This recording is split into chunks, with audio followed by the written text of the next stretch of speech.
الذكر فهل من مدكر بسم اللہ الرحمن الرحیم ومن کفر، اور جو انکار کرے گا، کفر کرے گا، فلا يحزن کا کفر ہو، بس نہ آپ کو غم میں ڈالے اس کا کفر کرنا۔ الینا مرجعہم، ہماری طرف ہی ان کا لوٹ کر آنا ہے۔ فننبئہم، پھر ہم ان کو خبر دیں گے، بما عملوا، جو انہوں نے عمل کیے۔ ان اللہ علیم بذات الصدور، بے شک اللہ تعالیٰ خوب جاننے والا ہے سینوں کی باتوں کو۔ نمتعہم قلیلا، ہم ان کو تھوڑا سا ساز و سامان فائدہ دے رہے ہیں۔ ثم پھر نضطرہم، ہم ان کو مجبور کر دیں گے، الی عذاب غلیظ، سخت ترین عذاب کی طرف۔ وَلَئِن سَأَلْتَهُمْ، اور البتہ اگر آپ ان سے سوال کریں، من خلق السماوات والارض، کس نے پیدا کیا ہے آسمانوں کو اور زمین کو، لَيَقُولُنَّ اللَّهُ، تو ضرور وہ کہیں گے کہ اللہ ہی نے کیا۔ قُلِ الْحَمْدُ لِلَّهِ، پھر کہیے کہ تمام تعریفیں اس اللہ کی۔ بل اکثرهم لا يعلمون، بلکہ ان میں سے اکثر جو ہے وہ علم نہیں رکھتے۔ للہ ما فی السماوات والارض، اللہ ہی کا ہے جو کچھ آسمانوں میں ہے اور زمین میں ہے۔ ان اللہ هو الغنی الحمید، بے شک اللہ تعالیٰ وہ بہت بے پرواہ غنی اور قابل تعریف ہے۔ ولو انما، اور اگر یقیناً فی الارض، زمین میں، من شجرۃ، جتنے بھی درخت ہیں، اقلام، وہ کلمے ہو جائیں، والبحر، اور سمندر، یمدہ، سیاہی بن جائے، من بعدہ، پھر اس کے بعد، سبعۃ ابحر، 7 سمندر بھی، ما نفدت کلمات اللہ، تو اللہ تعالیٰ کے کلمات کبھی ختم نہیں ہوں گے۔ ان اللہ عزیز حکیم، بے شک اللہ تعالیٰ بہت غالب اور بڑی حکمت والا ہے۔ کوئی بھی کام جس کا تعلق اللہ تعالیٰ کی ذات کے ساتھ ہے، یعنی اجر کے لیے ہے اور آخرت کی بہتری کے لیے ہے، جب تک اس میں اخلاص نہیں ہے وہ عمل مقبول نہیں ہے، وہ عمل انسان کے لیے فائدہ مند نہیں ہو سکتا۔ حتیٰ کہ دعوت کا میدان بھی ہے تو اس کے اندر بھی اللہ تعالیٰ کی رضا و منشا یہی ضروری ہے۔ اور انبیاء کرام میں یہ خالصتاً یہی چیز ہوا کرتی تھی کہ جب وہ دعوت دیتے تھے لوگ ان کو پتھر بھی مارتے، مذاق اڑاتے، لیکن پھر بھی وہ ان کے ایمان اور ان کو جہنم سے بچانے اور جنت کی طرف اس کے راستے پہ لگانے میں بڑے حریص ہوتے تھے۔ اور ان کی حرص کا عالم یہ تھا کہ اللہ تعالیٰ نے قرآن پاک میں کئی جگہ پہ ارشاد فرمایا ہے کہ آپ کو یہ حرص اتنی کہ ان کے ایمان نہ لانے کا غم پیدا ہو جاتا ہے، اور کہیں ایسا نہ ہو کہ اسی غم کی وجہ سے آپ کو اپنا نقصان کر بیٹھیں۔ اور یہاں بھی یہ فرمایا گیا کہ آپ کا کام کیا ہے کہ آپ نے ان کو دین کی اور شریعت کی جو احکام الہی اور آیات الہی ہیں ان سے خبردار کرنا ہے، ان کی تعلیم دینی ہے۔ لیکن کفر کرنے والے بھی ہوں گے، اکثریت ایسی ہوگی جو نہ ماننے والے ہوں گے، مذاق اڑانے والے ہوں گے اور پریشان کرنے والے ہوں گے۔ تو فرمایا من کفر فلا يحزن کا کفر، جو انکار کر دینا اس کے کفر کا غم جو ہے نا وہ اپنے دل میں نہیں لینا، کیونکہ ہدایت اللہ تعالیٰ کے اختیار میں ہے۔ وہ جسے چاہتا ہے، جسے پسند کرتا ہے اپنے راستے کے لیے، اپنے سامنے جھکنے کے لیے، اس کو بلا لیتا ہے، اس کو توفیق عطا کر دیتا ہے۔ اور جس سے وہ ناراض ہے اس کو کوئی بھی ہدایت نہیں دے سکتا۔ اور یہی بات کہی گئی کہ وما انت بہاد العمی، پیچھے ہم پڑھ رہے ہیں کہ جو اندھا بن جائے خود بخود، آپ اس کو کیسے ہدایت دے سکتے، جو سننا ہی نہ چاہے۔ تو اس لیے قرآن و حدیث کو یہ بارہا بات ہوتی ہے کہ جب بھی سننا ہے اس نیت کے ساتھ کہ قرآن و حدیث سنیں گے اور ہم انشاءاللہ اس کے مطابق اپنے اعمال کو بنانے کی کوشش کریں گے۔ اگرچہ فی الوقت اس پہ بندہ نہیں کر سکتا نا، لیکن جب بندے کا ارادہ ہو خالص اور انسان اللہ تعالیٰ سے اس کی توفیق مانگے، یقیناً اللہ اس کی توفیق عطا کر دیتے۔ تو فرمایا الینا مرجعہم، حساب و کتاب کا دن بھی رکھا ہوا ہے، یہ سب ہمارے پاس آئیں گے، پھر ہم ان کو بتائیں گے کہ تم کیا کرتے رہے۔ پیغمبروں کا حق یہ تھا کہ ان سے سب سے زیادہ محبت کی جائے، پیغمبروں کا حق یہ تھا کہ ان کی اطاعت اور فرما برداری کی جائے، ان کے اسوہ حسنہ کو اپنایا جائے۔ اور تم کیا کرتے رہے ہو؟ اگر نافرمانی اور بغاوت اور پیغمبر کے اسوہ حسنہ کے مخالف عمل کرتے رہے ہو تو پھر قیامت کے دن یہ بہت شرمندگی ہوگی۔ تو فرمایا ان اللہ علیم بذات الصدور، کچھ لوگ جو سینوں میں باتیں اپنے چھپائیں، یعنی کسی کو کسی کا علم نہیں ہے لیکن ان چیزوں کو بھی اللہ تعالیٰ جاننے والا ہے۔ تو فرمایا نمتعہم قلیلا، پھر ایک یہ چیز تھی کہ اہل کفر کو اللہ تعالیٰ نے اتنا کچھ کیوں عطا کیا ہے۔ بعض صحابہ نے بھی نبی کریم صلی اللہ علیہ وسلم سے یہ سوال کیا، اور آج بھی بہت سارے لوگ یہ پوچھتے اور سوال کرتے ہیں اگر وہ کافر ہیں، اگر وہ جہنم میں جائیں گے، اگر وہ اللہ کے نافرمان، تو پھر اللہ نے ان کو اتنا کچھ دے کیوں رکھا ہے؟ اللہ ان پہ اتنا مہربان کیوں ہے؟ تو انہی چیزوں کو وہ سمجھتے ہیں کامیابی کی ایک راز سمجھ لیں، یا ایسے کہہ لیں کہ دلیل سمجھتے ہیں کامیابی کی۔ حالانکہ دنیا کا مال و متاع مل جانا یہ کامیابی کی دلیل نہیں ہے۔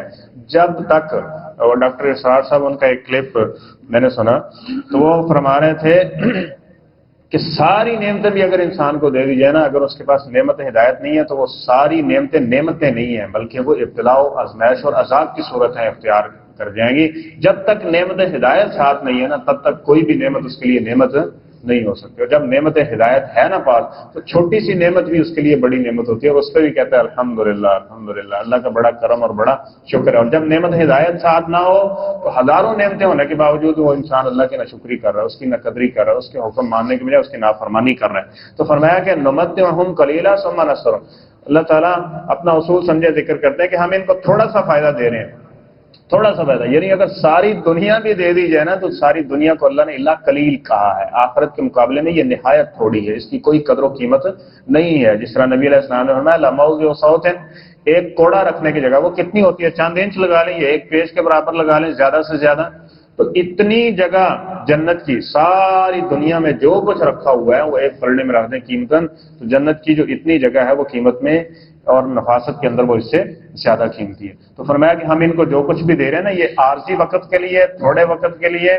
ٹھیک ہے، یہ کہ ان کے لیے ساز و سامان۔ اور پھر مومن ہے، جس طرح نبی کریم صلی اللہ علیہ وسلم نے فرمایا وہ کوئی اچھا عمل کرتا ہے نا تو اللہ تعالیٰ اس کے بدلے اس کو کچھ دنیا میں عطا کر دیتے ہیں، زیادہ اس کا اجر کس کے لیے؟ آخرت کے لیے سٹور کر لیا جاتا ہے۔ جو کافر ہے وہ جو بھی اچھا عمل کرے گا، ٹھیک ہے، اس کو اس کا بدلہ اس کی دنیا کے اندر برابر کر دیا جائے، کیونکہ اللہ تعالیٰ کسی کے اوپر کچھ بھی ظلم کرنے والا نہیں ہے۔ دنیا میں اگر کافر اچھا کرے گا تو اللہ تعالیٰ اس کو بھی عطا کرے گا، ٹھیک ہے، تو اس کے مطابق وہ اپنی زندگی۔ تو فرمایا نمتعہم قلیلا ثم نضطرہم الی عذاب غلیظ، پھر ہم اس کو ایک انتہائی شدید عذاب کی طرف لوٹائیں گے۔ غلیظ مفسرین نے لکھا ہے، غلیظ ویسے کہتے ہیں غلاظت یعنی موٹا، ضخیم۔ تو جہنم میں جس طرح نبی کریم صلی اللہ علیہ وسلم نے فرمایا کہ اللہ تعالیٰ جہنمیوں کے جسموں کو پہاڑوں کے برابر کر دے گا، اور ایک حدیث میں آتا ہے کہ جب دانت ہوں گے نا، دانت یہ پہاڑ کے برابر ہو جائیں گے، تو جسم کا آپ اندازہ لگا لیں وہ کتنا ہوگا، یعنی اتنا بھاری بھر ہوگا کہ وہ اپنے آپ کو اٹھا نہیں سکتا۔ جہنم کے عذاب کا جب وہ جل رہا ہوگا تو وہاں کو دوڑ نہیں سکتا، بھاگ نہیں سکتا، اس سے نکل نہیں سکتا۔ تو فرمایا اس عذاب غلیظ کا ہم اس کو شکار کریں گے۔ اور دنیا میں دیکھ لیں موٹاپا بھی کیا ہے، تو اوقات یہ انسان کے لیے عذاب کی صورت اختیار کر دیتا ہے، کتنی تکلیفوں کا باعث ہوتا ہے، ٹھیک ہے۔ تو فرمایا کہ جہنم کے اندر ہم ان کو اس طرح کے عذاب میں مسلط کر دیں۔ وَلَئِن سَأَلْتَهُم مَّن خَلَقَ السَّمَاوَاتِ وَالْأَرْضَ، پھر وہی جو ایک موضوع ہے جس طرف اصل انسانیت کو لے کے آنا ہے اور جو بات بنیادی طور پہ سمجھانی ہے، اسی کی طرف دوبارہ جو ہے وہ اشارہ کیا گیا اور بتایا گیا کہ آپ اگر ان سے پوچھیں نا کہ آسمان کو اور زمین کو کس نے پیدا کیا ہے، تو یہ ابراہیم علیہ السلام کو پوچھنے والے، اسماعیل علیہ السلام کو پوچھنے والے، یہ مشرکین مکہ یہ کہیں گے لا یقولن اللہ، آسمان کو اور زمین کو کس نے بنایا؟ اللہ تعالیٰ نے بنایا، یعنی فوراً وہ یہی کہیں گے۔ تو پھر ان کو کہو الحمدللہ، پھر تعریف بھی کس کی کرو؟ اللہ تعالیٰ کی کرو۔ جب سارا کچھ اللہ تعالیٰ نے پیدا کیا، پھر تعریف بھی اللہ کسی دوسرے کی برداشت یہ نہیں ہے۔ اور بس اوقات کہتے ہیں اس میں کون سی چیز ہے جی، اللہ نے ان کو دیا، ہم بھائی اللہ نے ان کو دیا ہے، ان کی تعریف کر رہے ہو تو جو اللہ نے دیا اللہ کی تعریف کیوں نہیں؟ اس لیے فرمایا تعریف کس کی؟ الحمدللہ ہے رب العالمین، تمہیں اس کلام کو دیا گیا اور اس کا آغاز اسی جملے سے ہے کہ الحمدللہ ہے رب العالمین، تمام تعریفیں اس اللہ کی ہیں جو اس جہان کو بنانے، پیدا کرنے اور اس کو چلانے والا ہے۔ تو فرمایا کہ ان کو کہو کہ پھر تعریف بھی اللہ کی، یعنی جس کا کھانا ہے، جس کے دیے ہوئی نعمتوں کو استعمال کرنا ہے، اسی کے قصیدے پڑھنے ہیں۔ تو فرمایا بل اکثرهم لا، بلکہ اکثر لوگ کیا ہیں وہ اسی سے یعنی یہ مان رہے ہوتے ہیں کہ پیدا اللہ نے کیا، تعریفیں کسی اور کی کر رہے ہوتے ہیں، نظر نیاز کسی اور کے نام کیے ہیں، قربانی کسی اور کے نام کی چل رہی ہے۔ تو فرمایا اکثر لوگ ایسے ہیں جو حقیقی علم نہیں رکھتے، یعنی علم ہے ان کو بنیادی طور پر لیکن علم نافع نہیں ہے جو فائدہ دینے والا ہو۔ تو فرمایا للہ ما فی السماوات والارض، کو بتا دو کہ زمین و آسمان میں جو کچھ بھی ہے وہ اللہ کے قبضہ قدرت میں ہے، وہ اس کے اختیار میں اور اسی کا ہے اور وہی اس کا مالک کل ہے۔ ان اللہ هو الغنی الحمید، دیکھ لو پھر اللہ تعالیٰ کس قدر غنی ہے اور کتنا قابل تعریف ہے۔ اور پھر اس کو بھی چھوڑ کے کہتے ہیں اللہ نہیں دیتا فلانا زیادہ دیتا ہے، اللہ سے زیادہ فلاں مہربان ہے، اللہ شفا نہیں دیتا فلانے نے دے چھڑی ہے، اللہ سے دعا کی وہاں پوری نہیں ہوئی، ادھر آنے سے بس ایک ہی چکر سے ہمارے سارے کام ہو گئے۔ تو کیا بتانا چاہتے ہو کہ معاذ اللہ اللہ ظالم ہے اور اللہ سے زیادہ کوئی رحیم و کریم پیدا ہو گیا؟ اللہ سے زیادہ کوئی تصرف و اختیار کا مالک بن گیا ہے، اللہ شفا نہیں دینا چاہتا تو کوئی دے سکتا ہے؟ کس عقیدے کی طرف چلے گیا اور کن اعمال اور کن جملوں کو اپنی زبان پہ لے آئے؟ ان کو بتا دو کہ ان اللہ هو الغنی الحمید، وہ غنی ہے۔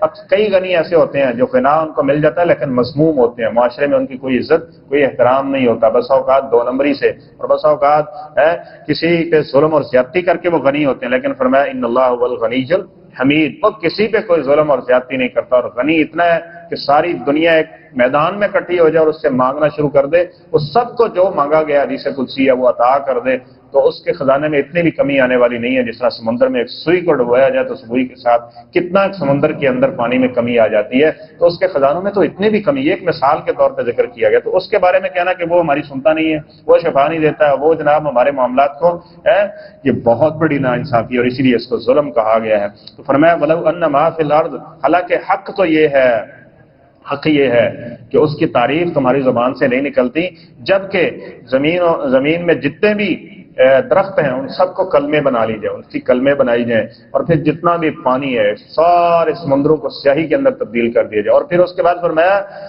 یمدہ من بعدہ سبعۃ ابحر، 7 گنا اس کو زیادہ کر دیا جی، یعنی جتنا پانی آپ کو مل رہا ہے، نظر آ رہا ہے یا تخمینہ اندازہ ہے، اس سارے سمندر کو سیاہی اور پھر اس سے 7 گنا بھی بنا دیا جائے، اور پھر اللہ کی تعریفیں لکھنی شروع کر دی جائیں، اس کے نعمتیں، اس کے احسان کرنے، لکھنے، نوٹ کرنے شروع کر دیے جائیں، تو فرمایا کہ ما نفذت کلمات اللہ، یہ کلمے ختم، یہ سیاہیاں ختم ہو جائیں گی، اس کی تعریف اور اس کی حمد مکمل نہیں ہو سکتی۔ اسبغ علیکم نعمہ، اس نے کہا ہے نا کہ ہم نے تمہارے اوپر کتنی نعمتیں، کسی کا وہ تقاضا نہیں، کوئی سوال نہیں، کچھ چھوٹا سا ہم نے ہمارے پہ احسان کرتا تو اس کے بدلے میں ہمیں کچھ دینا پڑتا ہے اس کو، لیکن اس نے اتنا کچھ دینے کے باوجود صرف یہ کہا تو نے سر جھکانا ہے، تو نے یہ استعمال کرنا، یہ نہیں کرنا، یہ حد ہے، اس سے بچ کے رہنا ہے، یہ صحیح ہے، یہ ناجائز ہے، یہ بس اتنی سی بات ہے، لیکن اس کی نعمتیں کسی انسان کی گن لیں، کوئی پوری دنیا کی نعمتوں کو گن لیں، وہ اتنی نہیں ہے جتنی خالق اور مالک نے اس انسان کے اوپر کی ہوئی ہیں، اور جواب میں کیا ہے؟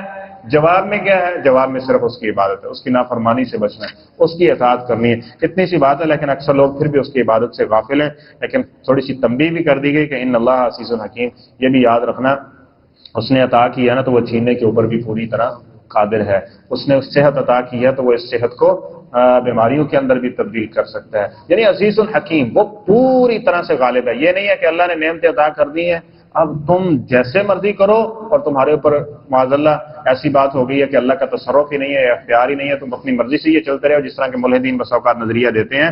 تو اس کائنات کو چلانے والی ذات اللہ تعالیٰ کی، اور فرمایا وہ عزیز ہے اور حکیم ہے، اپنی حکمت کے ساتھ یہ سب کچھ چلا رہا ہے۔ اس لیے اللہ تعالیٰ کی تعریف، تحمید، ٹھیک ہے، یہ اللہ تعالیٰ کو بہت پسند ہے، اس کی حمد، اس کی ثنا، رضیت باللہ کہنے سے وہ راضی ہوتا ہے۔ سبحان اللہ و بحمدہ، سبحان اللہ العظیم، اگر کوئی 100 مرتبہ پڑھ لیتا ہے تو فرمایا نبی علیہ السلام نے اگر سمندروں کی جھاگ کے برابر بھی اس کے گناہ ہیں تو اللہ اتنا راضی ہوتا ہے کہ سارے کے سارے کیا کر دیتے ہیں؟ معاف کر دیتے ہیں۔ اتنا سستا، اتنی نعمتوں کے بدلے میں وہ راضی ہو جائے اتنے آسانی کے ساتھ، تو اور کیا چاہیے میرے بھائیو؟ اس کی اطاعت، فرما برداری، اور خاص طور پہ جو اس کے فرائض ہیں، اور اس کے ساتھ اس کی تسبیح، اس کی ثنا، ٹھیک ہے، یہ اپنی زبانوں کے اوپر جاری رکھنا۔ یہ سمجھیں کہ اللہ تعالیٰ کے قرب اور آخرت کی کامیابی کی زینہ ہے، اور یہ قرآن پاک ہمیں بتلاتا ہے کہ ہم اس کی تعریف اور اس کی حمد قل الحمدللہ کے ذریعے کرتے رہیں۔ اللہ کریم ہمیں اپنی تعریف کرنے والے حامد اور شاکر بندوں میں شامل فرمائے۔ صدق اللہ العظیم۔